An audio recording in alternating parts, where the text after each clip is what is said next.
हरियाणा में बीते 24 घंटों में 10 जिलों में ओले गिरे हैं। इनमें भिवानी, हिसार, रोहतक, फतेहाबाद, नारनौल, अंबाला, यमुनानगर, करनाल, पानीपत और झज्जर शामिल है। कुछ इलाकों में ओलों की सफेद चादर बिछ गई है। हवा से कुछ जगह पर गेहूं व सरसों की अगेती फसल गिर गई है। ऐसे में गेहूं की फसल पर क्या कुछ असर रहेगा, आइए जानते हैं चौधरी चरण सिंह हरियाणा कृषि विश्वविद्यालय के गेहूं विशेषज्ञ डॉक्टर ओपी बिश्नोई से। मैं डॉक्टर ओम प्रकाश बिश्नोई, वरिष्ठ गेहूं विशेषज्ञ, चौधरी चरण सिंह, हरियाणा कृषि विश्वविद्यालय हिसार। आज और कल 27 और 28 तारीख को जो मौसम के बारे में पूर्व अनुमान था, उसी के अनुसार जो है बारिश भी हुई है। कहीं कहीं जो है हल्की ओलावृष्टि की भी खबरें आई है।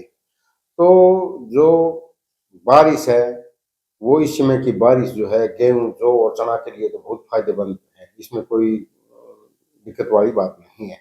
जहाँ हल्की ओलावृष्टि भी कहीं हुई है तो गेहूं तो अभी जो है बालियां भी नहीं निकली है।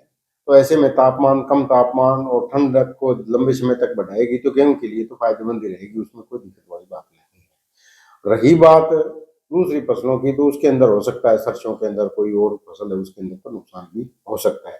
लेकिन गेहूं के लिए ये अभी जो है बारिश है ये बड़ी फायदेमंद है। इससे टेम्परेचर जो है डाउन रहेगा।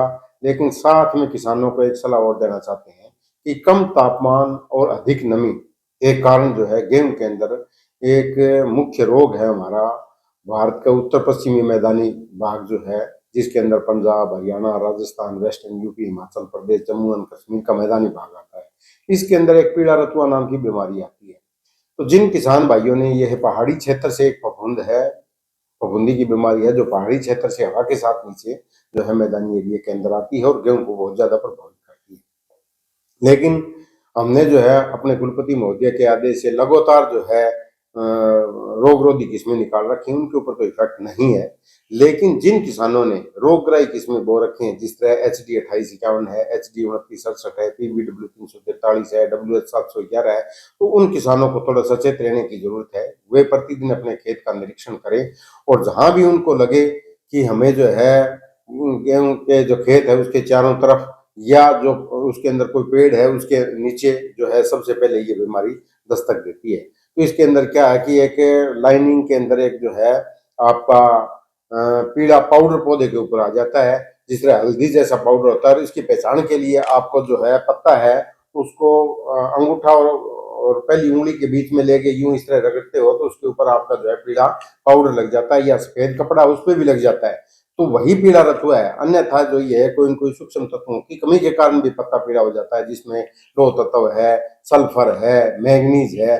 तो वो आप हमारे इमोशन ग्रुप पे भेज के भी आप कंफर्म कर सकते हो। अगर आपका पीले रतुआ आपको कंफर्म हो गया तो आपको जो है एक दो तरह की जो है दवाइयां हैं जिनका स्प्रे जो है तुरंत करना चाहिए, जिनके अंदर एक है प्रोपिकोनाजोल टिल्ट नाम की दवाई आती है। 200 मिलीलीटर दवाई 200 लीटर पानी में घोल के प्रति एकड़ आपने स्प्रे करनी है। एक हमारी जो लेटेस्ट जो है हमारा कृषि विश्वविद्यालय ने जो है सिफारिश की है वो है नेटिवो नाम की दवाई, जो 120 ग्राम और 200 लीटर पानी में घोल के प्रति एकड़ स्प्रे कर देंगे तो इस जो बीमारी का जो है नियंत्रण हो जाएगा। फिर भी कोई दिक्कत रहती है तो 15 दिन के बाद में एक जो स्प्रे आप दोबारा जो है रिपीट कर सकते हो। धन्यवाद। खाद डालने को, छिड़काव करने को, खाद का अब जो इस समय की जो सिचुएशन है उसके अनुसार जो है ज्यादातर समय वाली किस्में हैं या अगेती बिजाई कर रखी है, तो वो किस्में जो है 80, 85, 90 दिन के आसपास होगी, तो बालियां निकलने के नजदीक है। तो ऐसी स्थिति के अंदर जो है आप स्प्रे जो करना चाहते हैं तो जिस तरह 05234 NPK है उसकी स्प्रे कर सकते हैं। 100 ग्राम उसके साथ बोरोन भी मिला सकते हैं। और कहीं कहीं जो है किसानों के दिन में फोन आते हैं, जिस तरह नीचे की पत्तियां पीली हो गई है, उन नीचे की पत्तियां पीली जो है ज्यादातर सल्फर की तत्व की कमी से होती है। तापमान कम होने की वजह से ऊपर का जो पत्ता है उसकी नोक जो है ऊपर की वो पीली हो जाती है, तो वो लो तत्वों के कारण होती है। तो उसकी पूर्ति के लिए आपको जो है 1 किलोग्राम फेरस सल्फेट या राकसिस, फेरस सल्फेट तो दुकानदार के पास मिलेगा, राकसिस जो है आपका जो है पंसारी के पास मिल जाता है। तो 1 किलोग्राम लेके अच्छी तरह कूट के 100 लीटर पानी में घोल के स्प्रे कर दोगे तो आपके सल्फर और लो दोनों तत्वों की पूर्ति हो जाती है। कहीं कहीं किसानों के काफी आई है कि पत्ते हैं उनके अंदर धारियां सी हरे रंग की बनी हुई है, तो वो धारियां जो है मैग्नीज डेफिशिएंसी के सिम्टम है। मैग्नीज डेफिशिएंसी के सिम्टम प्रारंभिक अवस्था के अंदर तो हल्का जो है पीलापन पत्ते के अंदर आता है, उसके अंदर लाइट से चमकीला रहता है, बिल्कुल पीला नहीं होता, हरे रंग बरकरार रहता है, लेकिन उसके अंदर चमक रहती है पत्ते के अंदर और आर पार आपको दिखाई देता है और लाइनिंग धारियां बन जाती है, तो वो जो है मैग्नीज तत्व की कमी है। तो उसके लिए आपको 500 ग्राम मैग्नीज सल्फेट 100 लीटर पानी में घोल के आप स्प्रे कर दो तो ठीक है। जहां पे कई जगह मैग्नीज की बहुत ज्यादा कमी है, अगर उसके अंदर आपने एक सप्ताह बाद और स्प्रे नहीं किया तो जो बालियां निकलती है झंडा पत्ता वो रोल होकर बाली को निकलने नहीं देगा, पकड़ के बैठ जाएगा, तो उसके लिए भी दिक्कत रहती है। तो उसके लिए आप 500 ग्राम मैग्नीज सल्फेट 100 लीटर पानी में घोल के स्प्रे कर दो तो वो ठीक हो जाता है।